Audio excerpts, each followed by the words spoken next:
তোমাকে ভুলে যাওয়ার শক্তি আমার নেই।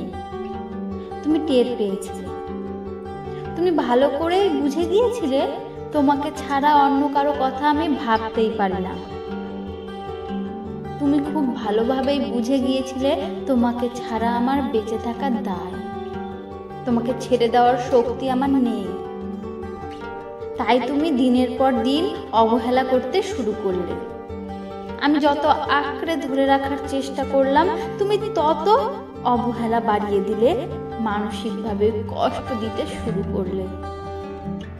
তোমাকে ছাড়া থাকতে পারবো না বলে সম্পর্কটা বাঁচাতে দিনের পর দিন অবহেলা, তুচ্ছ তাচ্ছিল্য, মানসিক যন্ত্রণা সব নীরবে সহ্য করে নিয়েছি। কিন্তু না, এত কিছুতেও তোমার আশ মিটলো না, তোমার মন ভরলো না। তুমি দিনের পর দিন রং বদলাতেই থাকলে, খোলসের পর খোলস ছাড়তেই থাকলে। বারবার আমাকে ভেঙে চুরে একাকার করার পর আমার অশ্রুসিক্ত আঁখি দেখে তুমি পিচাসের হাসিতে মেতে উঠতে শুরু করলে।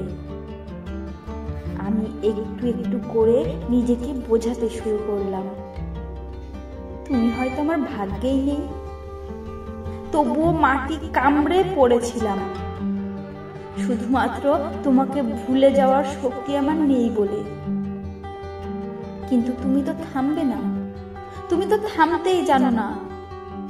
আমার প্রতি তো তোমার ভালোবাসাই ছিল না, যেটা ছিল সেটা ভালো লাগা, সেটা মোহ। তাই ভালো লাগা আর মোহ কেটে যাওয়া মাত্রই তুমি মানুষ থেকে অমানুষ হয়ে গিয়েছিলে।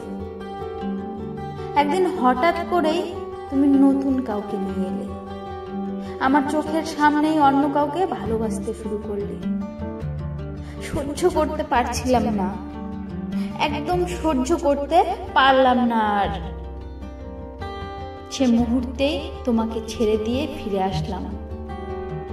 কারণ সবকিছুর ভাগ দেওয়া যায়, কিন্তু স্বামীর ভাগ কখনোই না। সব অত্যাচার সহ্য করা যায়, কিন্তু মানসিক অত্যাচার না। সব অপমান সহ্য করা যায়, কিন্তু নিজের অস্তিত্বের অপমান সহ্য করা যায় না। সবকিছু বিসর্জন দিয়ে বাঁচা যায়, কিন্তু ব্যক্তিত্ব বিসর্জন দিয়ে বাঁচা যায় না। তাই তোমাকে নয়, নিজেকেই নিজে মুক্তি দিলাম, মিথ্যে বন্ধন থেকে নিজেকে মুক্ত করলাম। তোমাকে ভুলে যাওয়ার শক্তি আমার নেই, অনুভূতিটাকেই ভুলে গেলাম।